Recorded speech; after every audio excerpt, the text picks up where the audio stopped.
And welcome back again, yours truly, Anthony Parker Alexander of the Keeping It Honest program. We don't just keep it real, we don't just keep it simple, we keep it honest. If you have any questions or comments, you can yours truly. It's Parker Man, Parkerman at 2011, Parkerman 2011 at gmail.com, Parkerman 2011 at gmail.com. You want to give me a call, a text, leave a voicemail. That telephone number, 216-702-3718, 216-702-3718. I'd like to thank you for watching our show. Don't forget to hit the like and subscribe button and share. Tell your friends. We always try to do things with Parker twist. So, Knit Honest Live with yours truly, Anthony Parker. And it's called What We Know Are. There are a lot of stories out there. There's too many, and I guess it confuses you. So sometimes it's hard to listen to these stories. So this is what we're going to do today. We're going to tell you some of the stuff you know so far.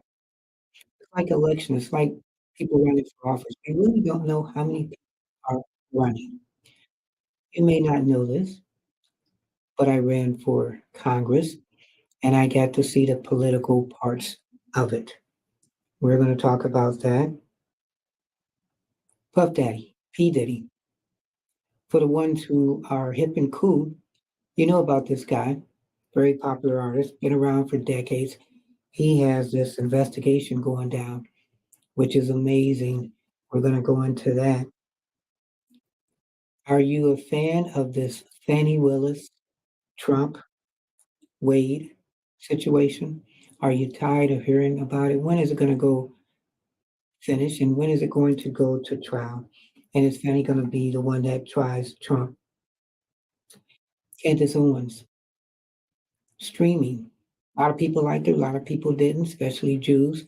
She recently wrote, and we're trying to figure out, was this something that was orchestrated, or did media and the powers that push her off? From her side, you think she was pushed off. And a very bad, sad story, the Baltimore Bridge collapse. We're gonna have to talk about that. All these shows, topics coming up are what we know so far. And if you'd like to chat, you can do that. Text me. And like I said, even call me. Let me know what you think of the show so far. So for those of you who don't know me, my name's Anthony Parker Alexander. Been doing streaming for a little bit, not long. Have enjoyed it. Backgrounds in communication broadcasting. I'm from media. Took a break for a while and decided to come back. And from my background in mainstream, I found out that there's a lot of things that mainstream isn't talking to you about that streaming is. You see a lot of people who have left mainstream media, so now we're streaming. Some of them feel this is their way of getting their voice out. So what's gonna happen with Candace because she was coming from streaming. And supposedly, she talked about the Jew nationalities and very controversial, doing the controversial shows to get herself known, or was she doing it because she thought she was doing the right thing? And look where she is at right now. So what is free speech? That's what I've asked on shows.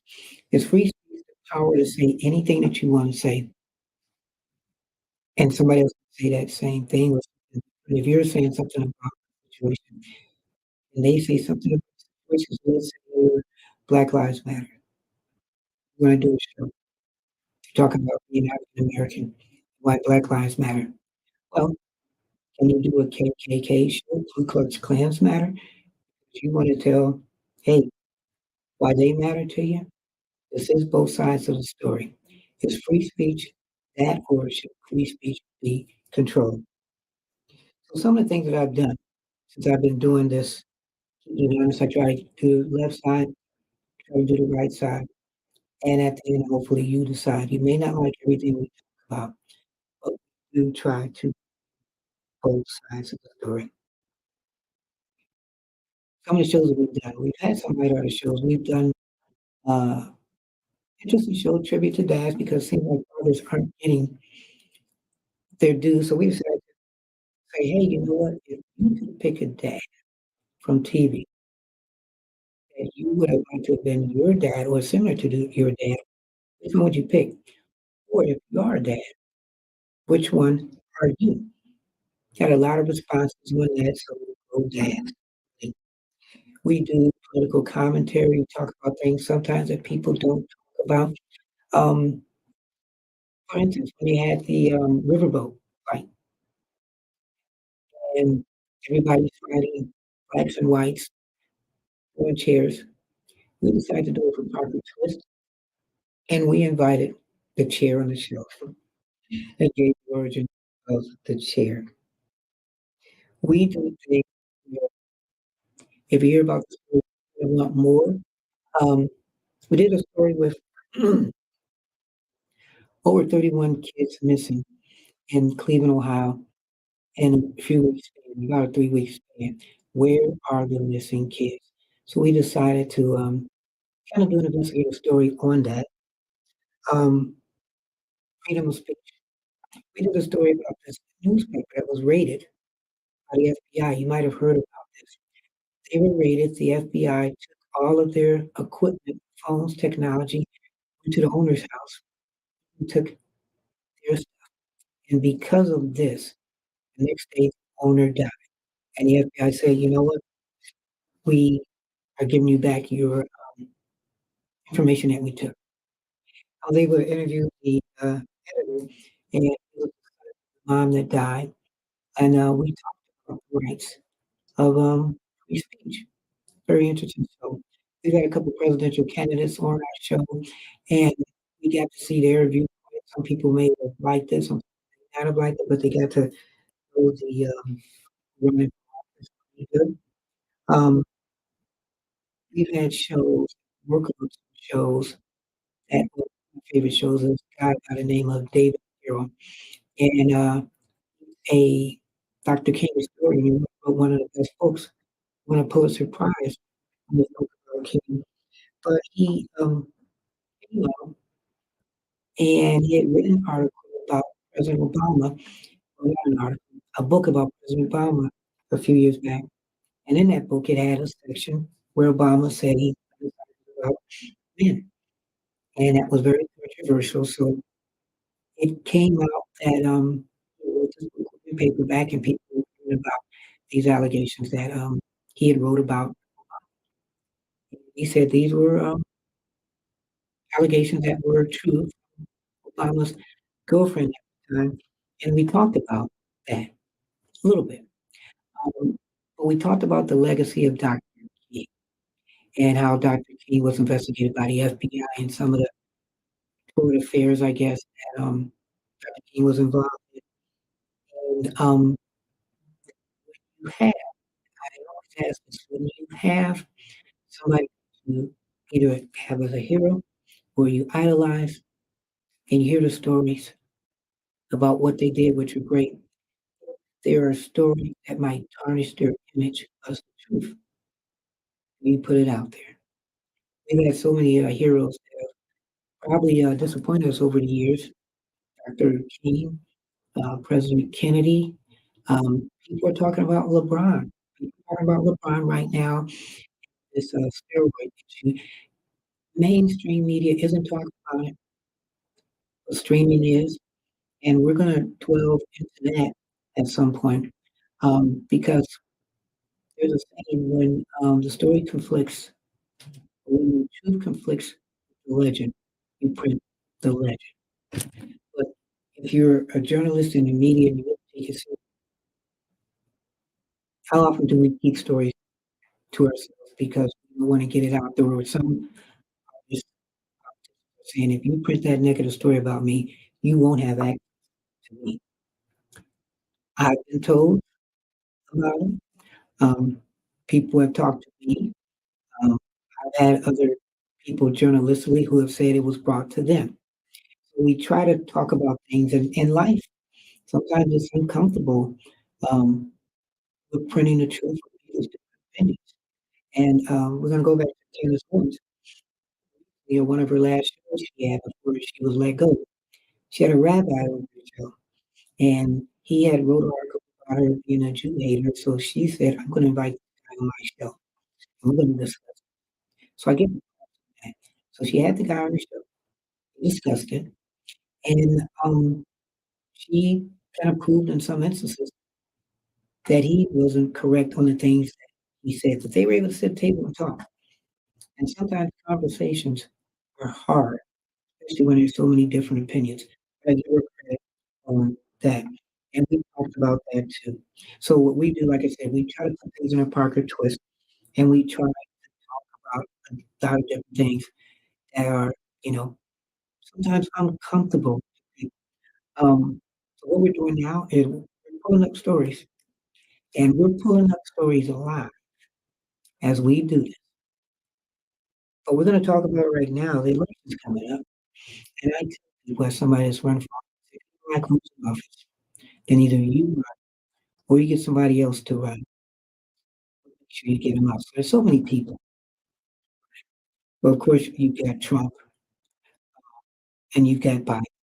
And some people say, well, who wants a 70, 80-year-old president? Can't find somebody younger. And that's why I said where it seems like in certain things, people are placed in a situation where you can't get, or you might have somebody you know, to run against them to stop other people from running so that person can win. I don't really believe in conspiracies, but I know for a fact that people are placed in situations to stop other people from moving up. Let me give you my conspiracy theory. You can check it out. Civil Rights Act, 1964. I have always believed that that act was passed to pacify African American people because those days and times when people were fighting and fighting and wrongs, and African Americans were fighting, I believe it could be wrong. Stronger politicians would stand up. "Oh, we have too many African Americans out here fighting. They want something. Let's give them a shot." So they gave them the Civil Rights Act. They passed that. So people were able to get jobs, affirmative action, all that kind of stuff. And my thing was, especially for the older people, because once the older politicians, they kind of didn't come back, then we didn't get the ones underneath. So that's why African Americans don't really vote. They don't really do a lot of things. They may band together, but banding together, doing a force forming something, how much does it matter if you're not making that movement make a difference? Black Lives Matter, people look at that and say, what a laughing stock. So you may agree, you may disagree, you can text me, you can, email me, all the information. You are watching Keep It Honest with yours truly. And that's what we try to do. We try to keep it real, we try to keep it honest, and we try to, at the end of the day, convince you that, wow, okay, Anthony's really making a difference. He's gonna make a difference. The people that are running. We know Trump is running, we know Biden is running. But of course, I'm the third party and independent people. So Robert F. Kennedy Jr., one of the Kennedy twins, not endorsed by his family. He is a nephew of former President John F. Kennedy, and he's a vaccine activist. He first ran for the Democratic Party before saying, you know what, I'm going to go. He has promoted and debunked claims that childhood vaccines are linked to autism and relatives to coronavirus and other pandemic measures. At one point, drawing an analogy to Nazi Germany, for which he later apologized. And that would have been interesting to find out how he compared those. Once an environmental lawyer who helped clean up the river, his crusade against vaccines has anguished his tight-knit political family. So figure he's getting about 50% of the vote, if I'm correct, as a independent, which is interesting. But how many people really would vote for him? Is he a spoiler? No. speaking of spoilers, maybe, but she's spoiled a couple times. Jill Stein, oh yeah, Robert F. Kennedy is 71, Robert F. Kennedy Jr. is 71. So Jill Stein, she's a doctor and an activist. She's 74 years old, or she will be on inaugural day, and she ran for president in the Green Party in 2012, 2016, and she's running on the Green Party. Um, Cornel West was in the Green Party at one point. So in a video announcing her campaign, she called for an economic bill of rights that would include a guaranteed right to employment. How does that work, I wonder? Healthcare, housing, food, and education. And she also highlighted support for combating climate change and protecting abortion and transgender rights. That's interesting. I wonder if she can do that. So she drew some 1.4 million votes in 2016, and some Democrats blamed her for pulling support from Hillary in critical states. Some people consider her a spoiler. But she's out here again. You know him, you love him, you just keep getting enough of him. The doctor, and some people don't call him doctor now, Cornel West. He's a progressive activist, and he'll be 72 years old on inaugural day. So he's taught at Yale and at Harvard, and is currently still a professor of philosophy, Union Theological Seminary.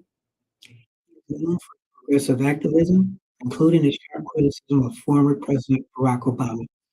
And I've had him on the show too.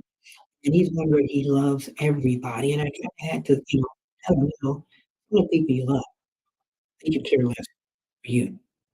So Dr. West initially said that he would run with the People's Party, a third party led by former campaign staff member, Senator Bernie Sanders. Initially, yeah, he ran in, and then from there, he went to the Green Party, and then from there, he's running as an independent. So you have these three people, Robert F. Kennedy, Cornel West, and Jill Stein. And do you think any of these three people have an opportunity to beat President Biden or President Trump? How do you feel about this election? You think it's gonna be a tough election? Who do you think is gonna win? Who do you think is gonna win? But who do you want about that? And I tell people as we talk about the running, I do it like this. You have a pen right here, magic marker. You have glasses right here. And so here we go. So let's say you've always been pen, always been for this pen. So you're always gonna vote for this pen. But let's say your neighbor has always been for these glasses, and he votes for these glasses. Hmm. They may not be the ones who they want, but it's who you got. Okay. Maybe this person or this pen says, I'm gonna give you 10% off your taxes. And this one says, I'm gonna give you 20% off your taxes, but you gotta pay the next year.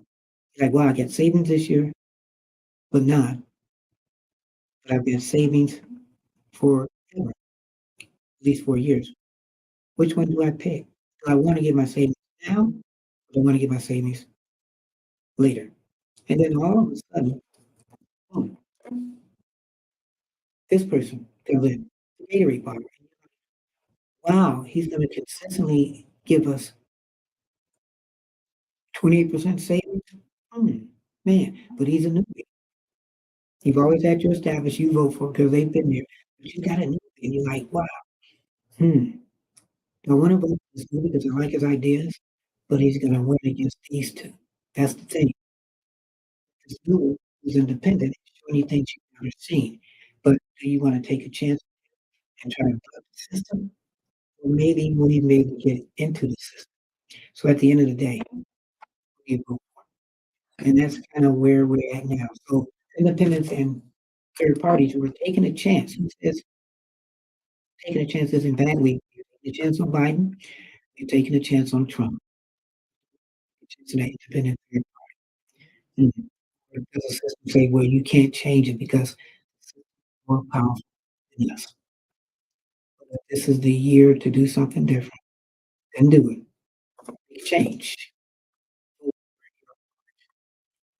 But is your heart gonna beat your brain? Long, interesting presidential campaign going on. Stay tuned for that. Questions, comments? Watching. Keeping it on live. Yours truly, Anthony Parker. Wearing the hat. Most times I don't. Let me know if you want me to wear the hat or not wear the hat. We're kinda casual live this evening. And, we thank you for supporting our show. Continue to support our show. Don't forget, hit our like and share page. And don't forget to contact us. And especially, don't forget to name the show, Keeping It Honest, with yours truly, Anthony Parker. Exactly. So this is a very sad story. Like I said, we're trying to keep everything honest and real. And unfortunately, sometimes life is honest, but it sure is real. Right here, talking about the Baltimore Bridge collapse. Our hearts and prayers are with the families, a lot of people are we just pray for the family. Everybody's going through hard times, and we pray for people that are going through hard, and we continue to be there as it should. Some of you now, father those reported missing after Baltimore Bridge collapse. The father of 3, along with dad of 2, Armando's reported missing after Baltimore's Scott Key Bridge collapse. Nonprofit organization CASA reported father of 3 that the father was from El Salvador, who has lived in Maryland for 19 years, was among still missing and presumed dead from the incident. Mayor Yusvar Scandoval, a father too from the Honduras, has also been missing since the bridge's collapse. And CNN stated the man's brother had confirmed that he was unaccounted for. Sandoval's brother told the outlet CNN his sibling had been living in the US for 18 years, father to an 18-year-old son and a daughter, 5. CNN Guatemala's foreign ministry also stated that a 26-year-old from San Luis, 35-year-old from Campbelltown, were Armando's missing, but did not provide the names. Mexican told reporters that Mexican nationals were Armando's accounted for the outlet per CNN. Baltimore Police Department, the Maryland Department of Transportation, the City Department, and the U.S. Coast Guard didn't immediately approach for comment. Wow. So this is what happened for those of you who missed it. The United States Coast Guard Rear Admiral said that he believed the missing 6, who were among 8 construction workers to repair potholes on the bridge when a container ship hit, would not be found alive. I'd like to announce tonight that based on the length of time that we've gone in this search, the extensive search effort that we put into it, the water temperature at this point, we do not believe that we're going to find any of these individuals still alive. And that's the missing 6 who were among 8 construction workers working to repair potholes on the bridge. Um, of the 2 rescued from the water, 1 person was uninjured, the other was transported to the hospital in a very serious condition. So again, our hopes and our prayers are with families. And I remember we did a show too. Remember about the submarine that sank with the 3 people in there, the little small submarine? We did a story about that, and I think everybody did, but they were missing, of course, and unfortunately were found dead. Um, we gave the history and would you take a risk? They took a risk on this little submarine. What would it take for you to do a risk? What kind of risk do you like taking? Do you like taking risks that are at your own health and peril?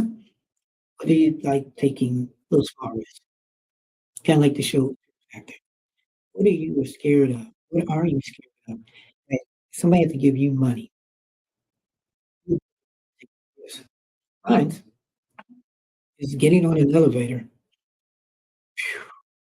probably to 30 floors. I kinda do 20, but I'm not a fan of, elevators. So it would have to take a little bit for me to would I ever go submarine? No. Would I ever go on a balloon? Maybe. Would I ever skydive? Maybe. Um, something I would do, what is the thing that you would and what is the thing that you'll never let me know. Drop me a line. So, what we know so far, we talked about some of the things, we talked about presidential election, we talked about the Baltimore Bridge collapse. Many people are keeping up. Just Fannie and Ray and man, it started off as an indictment with Trump. He's always getting scot-free, Teflon Don, and so is, Fannie. But let's go back to how this all started. So, this is interesting. This 4th criminal case is involving Donald Trump. He was indicted in this case on August 15th. And so what I'm doing now, I'm reading this live to you and you know what we know so far. And this time it was over prosecutors in Atlanta, what they described as Trump's efforts to unlawfully undo his election loss in Georgia 2020. And if you remember, um, supposedly Trump had made some calls and said, "Can you find me the votes?"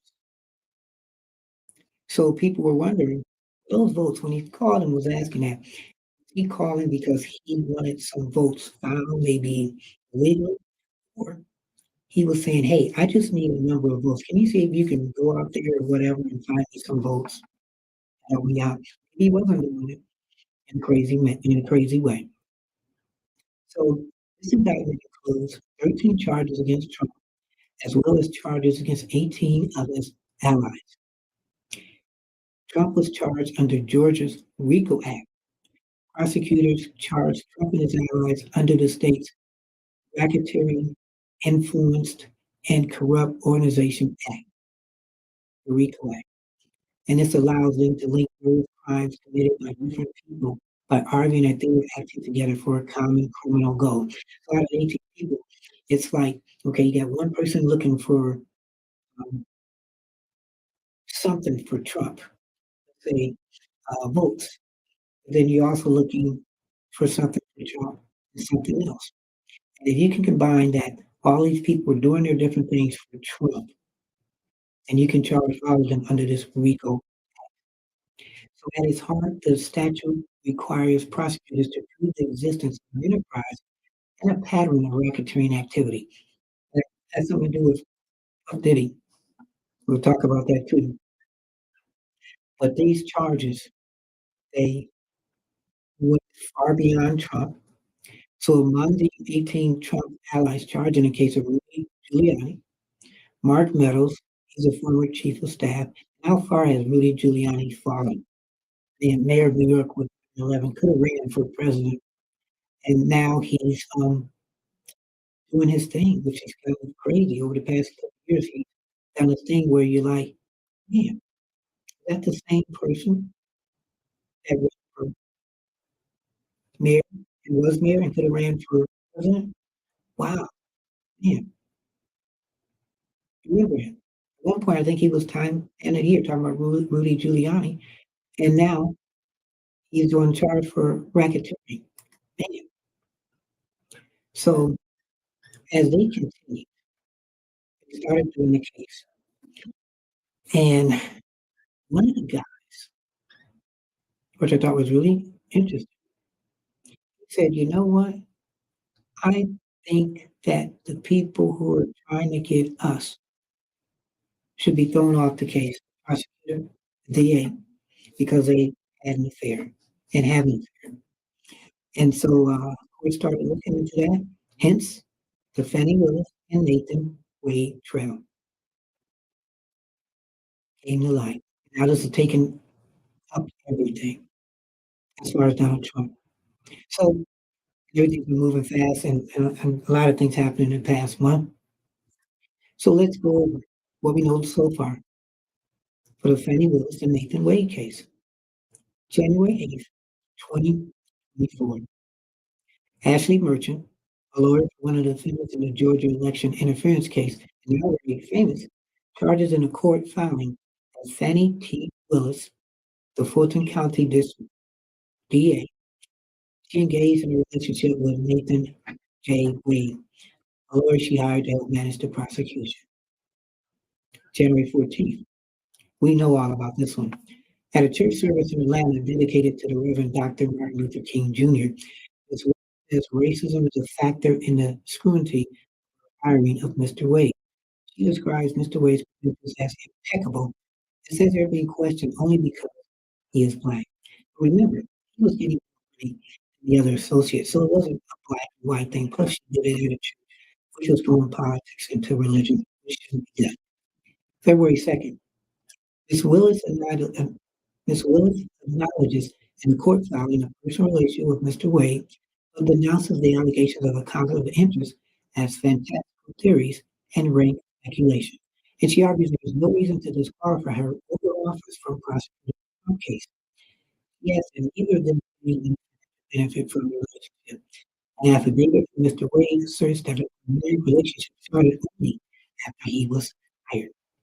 But then there have been texts and everything, people saying, even witnesses, that they had a relationship before he was hired. Recently, she has stated on TV that she has no regrets for anything she has done. Not even with a man who was married. Yes, she was in a relationship, but he was married. Whether the wife and husband are together or living together or not, only in name or not, he was married. Wow. And she sees nothing wrong with a role. February 15th. The first day of witness testimony begins in a series of hearings examining the relationship. And we know this is really when we started watching it. A former friend of Miss Willis, Robert Brian Yurdy, she says she has no doubt the two started a romantic relationship earlier than they have said. But Mr. Wade, testifying for several hours, firmly denies Ms. Beatty's claim. And the judge said, well, you know what? That was okay that she testified for that, but doesn't hold anything to me. So he pretty much dismissed her testimony. Ms. Willis also takes the stand and forcibly rebukes relationships or suggestions she benefited financially from the relationship. And if you remember, she came strong, sitting down, saying, "This is what I want you to do." And who does that? She wasn't even called as a witness back then. So can I go to court and just go and sit down and call the hey, listen, let me just go get me some water and something? Really? Because she knew that everybody who was in front of her, literally, they worked for her. It's Fannie's court. February 16th. On the second day of witness testimony, defense lawyers questioned Terrence Bradley. Now, remember him, a former law partner of Mr. Wade, who also served as his divorce attorney. He was questioned for more than 2 hours, but defense lawyers are unable to draw out anything establishing that Mr. Wade was dating Miss Willis when she hired him. And it's only because um, Terrence, he got on the stand, he really was sitting there and he was sweating, which was interesting. Ashley Merchant was questioning him at that time. When she asked him about the relationship, he kept saying, I don't recall. And she's like, you don't recall? So they had been texting for a while, days, about the relationship and Terrence was giving up everything. But when he was on the stand and Ashley was interviewing him, he kind of clammed up. So she pretty much had to say, you don't remember? He asked you a question on the phone. Let me show you my text. Let me show you your texts. So the interesting thing is, one thing you learn, be careful what you're texting because it could be used against you in court or whatever. So she pretty much brought up everything that he texted. And she's like, "Isn't this what you said?" He's pretty much, "Well, I guess if that's on there, then that is then." So from him being talking from one day to the next day, because that was typically the next day, people looked at it as, you know, maybe somebody got to him and told him to, kinda be quiet. Maybe that's what he did. So February 23rd, and this was pretty interesting.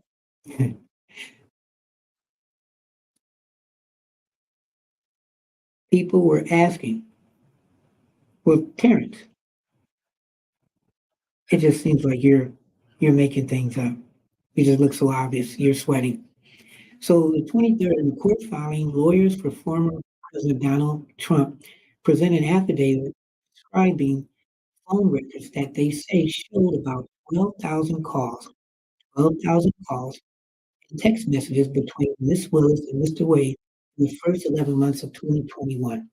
So they got this machine, as we found out, and in the affidavit, an investigator hired by Mr. Trump's attorneys say cell phone location data showed that there were times Mr. Wade was in the vicinity of, excuse me, Miss Willis's house from late at night until, wow, dawn. So Fannie pretty much said that that isn't true, that isn't viable, but the interesting thing is too, that this same cell phone company that was used against Miss Willis and, Bradley is the same one that the DA's office, Miss Willis, uses to go after criminals, drug dealers, um, money laundering people. They use the cell phone company, the same one that the courts are using against Miss Willis, she uses to go after criminals. My thing is, if she says it's invalid, then in any other case that was tried and closed because of the cell phone company, can any of those cases be disqualified because Miss Willis is using them for those cases, but she doesn't want to interfere?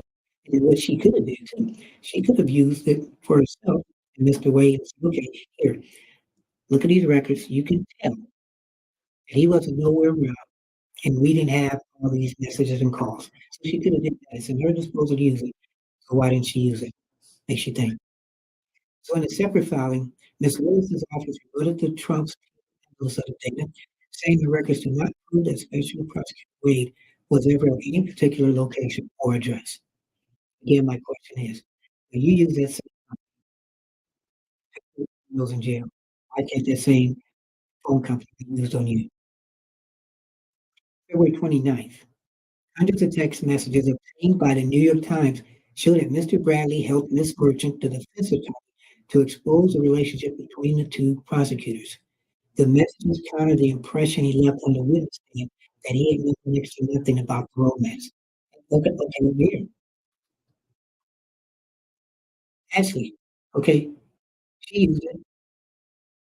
Mr. Bradley, they used it against him and her. Ashley was okay, but it showed that, okay, Mr. Bradley, you're lying. You said you don't know. I've got the messages. I've got the picture. These are countering everything that you said because understand, excuse me, really didn't say anything. She gave up everything. Wow, don't know if I want you for uh, a friend. Especially text me. March 1st. In final arguments before the judge, defense attorneys assert that even the appearance of a conflict of interest should be enough to disqualify Ms. Willis from the case. A lawyer for Ms. Willis counters that only an actual conflict of interest would be grounds to disqualify her. So the judge feels, and we still were trying to get a feel for him. The defense lawyers, they believe the appearance of a conflict of interest. Ms. Willis says it has to be an actual one. So did the witnesses, did that give an appearance or was that an actual? Everybody's got their own different news about this. March 4th. In a court filing, lawyers for the David J. Schaefer, the defendant in a Trump case, says that according to Cindy Lee Yeager, she's a deputy attorney, and Mr. Bradley told her that the prosecutor's relationship where Mr. Wade went to work with Miss Willis. So Mr. Bradley just giving everything up on paper, on text, and now in person. So who do you believe? March 15th. This is the judge's ruling. The judge rules that Miss Willis could stay on the case, but only if Mr. Wade withdraws from it. The ruling cuts a middle path between removing Miss Willis for conflict of interest and her full vindication. The judge sharply criticized her behavior. With delays mounting, the case is now unlikely to come to trial before the 2024 presidential election. So let's break this down. That says, Miss Willis, you can stay on the case, but if Mr. Bradley stays on the case, then you're off. So you get him off the case and you continue, or you keep him on the case and you're off the case. So he kind of put it where he didn't really want to make it his choice, which was kind of interesting. He has an election coming up too, and he knew it would take some people off. Might take, and I'd say, African Americans off if he removes her from the case because Atlanta is primarily African American. He has an African American running against him, so his odds are if he puts her off the case, he may not get the African American vote. But if he keeps her on the case, he get that. And Fannie's Mr. Wade to or keep him on the case to destroy what she's been doing because she keeps him on the case. He's good. So she's looking after herself. And so he didn't count the Texas, he didn't count Miss Year, he didn't count the witness, he didn't count Bradley. This judge didn't count any of it. They said I pretty much didn't like the church speech. I didn't like some of the things that you did. I don't think what you did. But if she says that train is coming, that train is coming for her. He just did not be the one to be the conductor. Wow. So he just pushed it off and we'll see what happens sometime soon. That's what we know so far as the Fannie Trump Wade situation. You have any questions or comments, you can email your man 2011 at gmail.com, parkerman 2011 at gmail.com. And call me, text me 216-702-3718, 3718. We thank you for tuning into the show. Tell your friends, hit the like, share button, and let us know what you think. Speaking of, let us know what you think. What we know so far, you just can't get enough of P. Diddy. What to know so far as feds search his properties. And this is amazing, but yet not. So I'm going to take a look at how the story is turning out. I'm going to read this for you. P. Diddy has become the subject of significant media attention in recent days because of federal raid on properties that he was connected to. Homeland Security investigations law enforcement actions as part of the investigation with assistance from HSL Los Angeles, HSL Miami, and our local law enforcement partners. We will provide further information as it becomes available. Some people wonder, well, what happened? So this is what happened. In Los Angeles, federal raid occurred at his home, Puff Daddy, $40 million home in LA. Across the coast, they also raided his home in the Miami area. So it was two homes that were raided, Miami and Los Angeles. So the home in Los Angeles was registered to Bad Boy's Fame. And at this time, the Department of Homeland Security has not named Diddy as the focus of the investigation, even though they did raid two of his houses. So who and what was taken from the houses? So the FBI reported that their helicopter captured video of a few people coming out of the LA home. Those people were detained. So the report on the raid states that the people's identities are not known. They also do not know their connection to the case or their connection to Diddy. So they detain them, but they don't know. They gotta know something. So who's Diddy? Some people out there don't know who Diddy is. He's John Puffy Combs, Puff Daddy, and P. Diddy. Boy, have names like that. They're still making money. So this guy's been around for decades. Okay, he's one of the most influential hip hop producers around. He has produced a lot of artists, including B.I.G., Mary Usher, Lil' Kim, Faith Evans, and 112.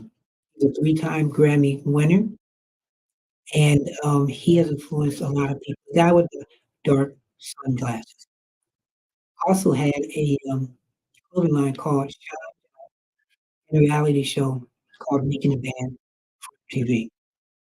So they raided his house. Is he the center of this? This wasn't the first time that he crossed paths with law enforcement and the law system. In 2024, February, this guy, music producer by the name of Rodney Lil Red Jones Jr., he filed a lawsuit against Combs. He reportedly accused Diddy of sexually assaulting him sorry, performing sex acts with prostitutes. And I've read that lawsuit. It is not kid friendly. Um, I can only say one entertainer that a lot of people have liked. A lot of kids. He done a couple of kid movies. Cuba Gooding Jr. Okay, and it's pretty much disgusting. They lost what they say Cuba is known for now. And if you find that and you read it, I don't think you'll ever be a Gooding fan again. So in 2023, Diddy's ex-girlfriend, she sued also over allegations of rape and abuse. Her name is Cassandra Ventura, but she's also known as Cassidy. And she says she endured over a decade of these violent behavior and disturbed demands. Lawsuit was filed in New York, and a lawsuit was settled. It was kind of funny. She wanted money from. He says, "I'm not going to give it to you." She asked again. He says, "I'm not going to give it to you." Tens of millions of dollars. And she said, "Okay, I'm going to file a lawsuit." Bam. And next thing, she gets money. They drop the lawsuit. Is it all about? Because if it was as bad as it was over a decade, one, why did she leave? Why didn't she leave? And two, why did she take the money? And three, if she did take the money, help leak some of this story. So what are Diddy's lawyers saying about the raids? So his attorney issued the following statement. Yesterday, there was a gross overuse of military force as search warrants were executed at Mr. Combs' residence. There was the excessive show of force and hostility exhibited by authorities the way his children and their parents were treated. Mr. Combs was never detained, but spoke to and cooperated with authorities. Despite media speculation, neither Mr. Combs nor any of his family members have been arrested, nor has their ability to travel been restricted in any way. This unprecedented ambush, paired with an advanced coordinated media presence, leads to a premature rush to judgment of Mr. Combs and is nothing more than a witch hunt based on merciless accusations made for lawsuits. There has been no finding of criminal or civil liability with any of these allegations. Mr. Combs is innocent and will continue to fight every day to clear his name. Wow. So his attorney thinks the media is involved in this false accusations, but why have there been payouts? And people accuse, yeah, I mean, you can, indict a ham sandwich, as they say, but there have been so many things as I've been reading this case that makes you question a lot of things. How many people are involved in this? Some people call him the African American version of Jeffrey Epstein. You're gonna hear more about the story and some of the artists that are implicated possibly in this story. So again, are there any other entertainment people involved in this? Well, it's interesting because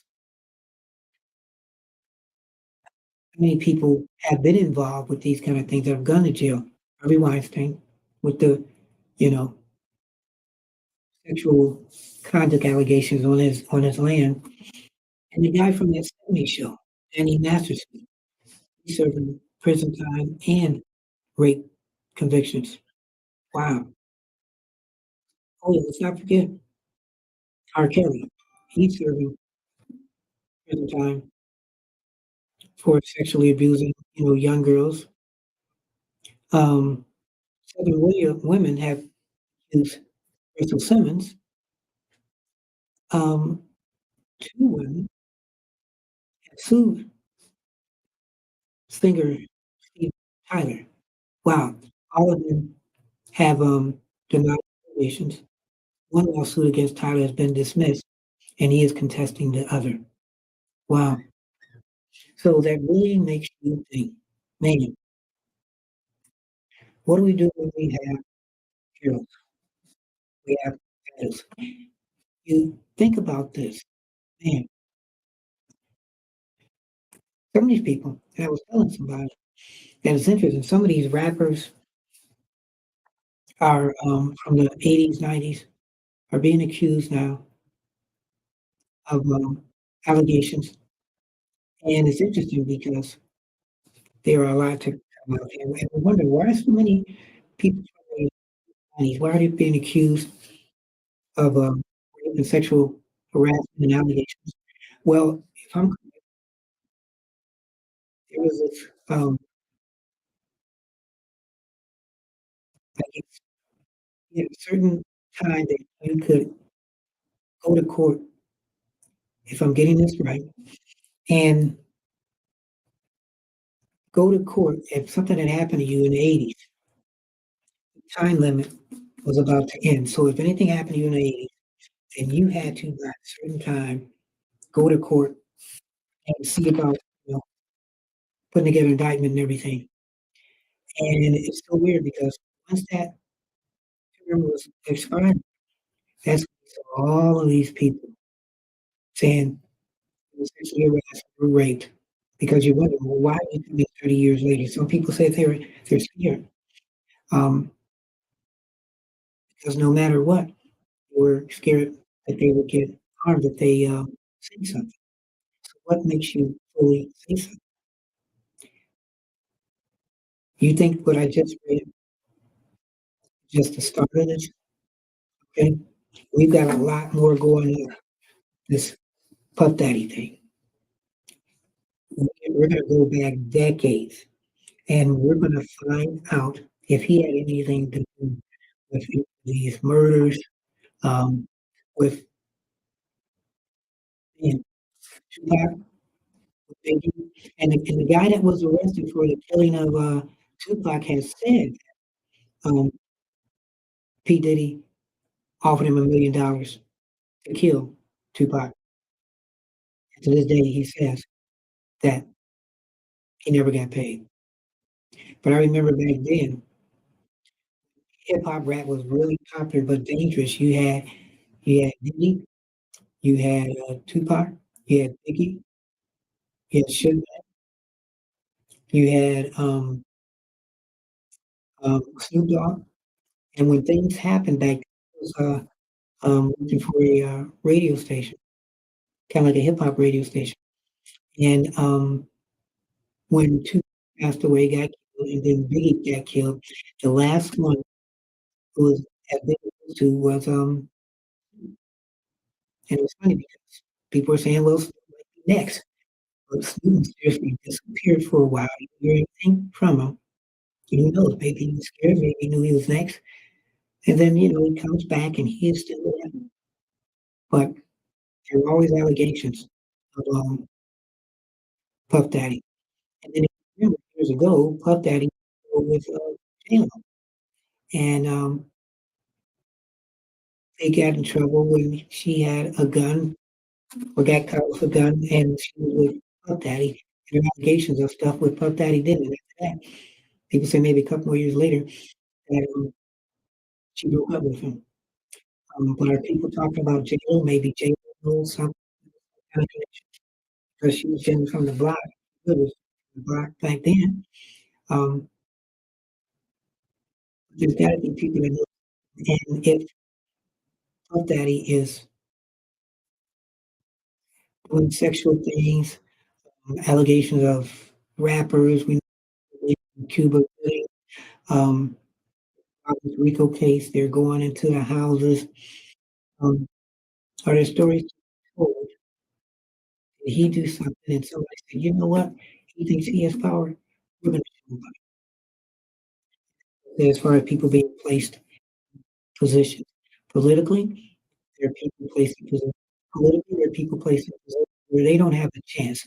So kinda like, Mary Lou, she didn't have a chance running, so why run?